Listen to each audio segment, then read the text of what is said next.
Heidi and I'm here with another video. I decided to start doing the top 5 Wednesdays this month just to see if it's something I like, if it's something I want to continue.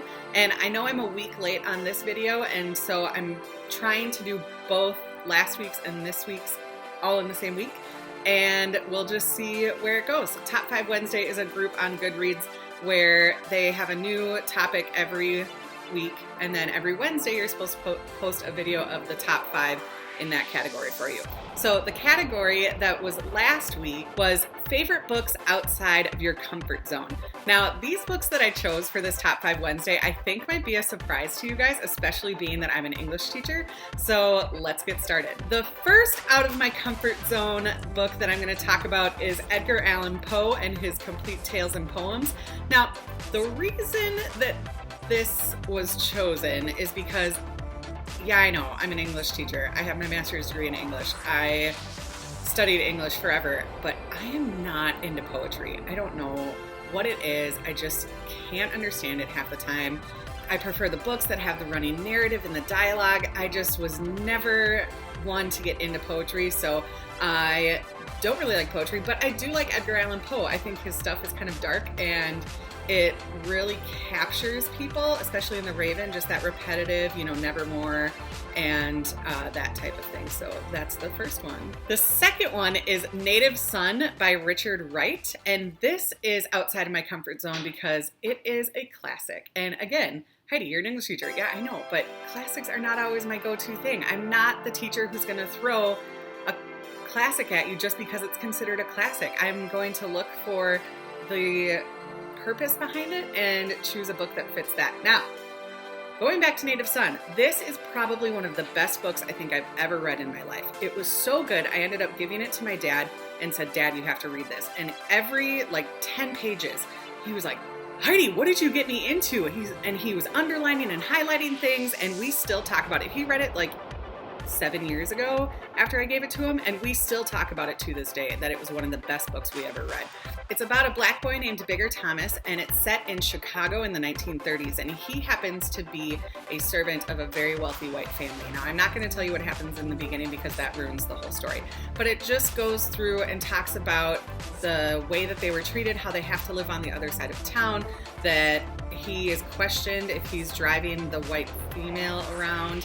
And I bring this up not only because it's one of my favorite books, but I thought it was kind of a perfect time to bring it up with everything that's happening in our society today and looking at the injustices that are in our society. Now, I'm not going to go on a preachy rant because I'm sure you've seen tons of it on social media, but it's just relevant, so I'm just going to leave it at that.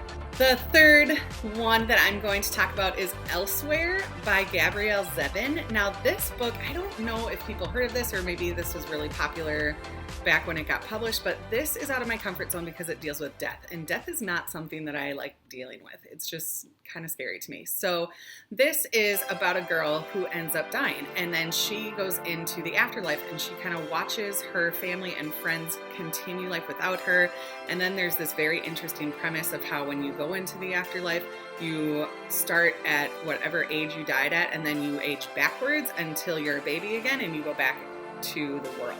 So I know that sounds kind of weird, but it was really well done. It was very careful when it came to kind of talking about those really hard things, and I appreciated that because it's not one of my favorite things to deal with.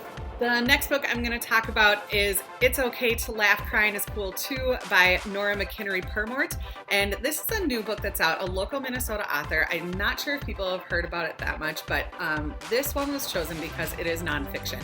Nonfiction is not a strength of mine. It's not something I gravitate towards, and it's very out of my comfort zone. But this one was phenomenal. It is a creative nonfiction, so it's a memoir. Still nonfiction though. And you were crying one minute, and then all of a sudden she's making you literally laugh out loud. I was sitting in the porch with my parents. They were both doing some work, and I was reading, and it was silent, and all of a sudden I started laughing hysterically. And I think I scared my parents actually when that happened, so it was pretty funny. But this is about a woman who lost her dad, her husband, and she had a miscarriage within 3 months. And she kind of goes through what it's like for people to deal with losing people, what it's like for someone to lose their husband, what it's like for someone to have a miscarriage.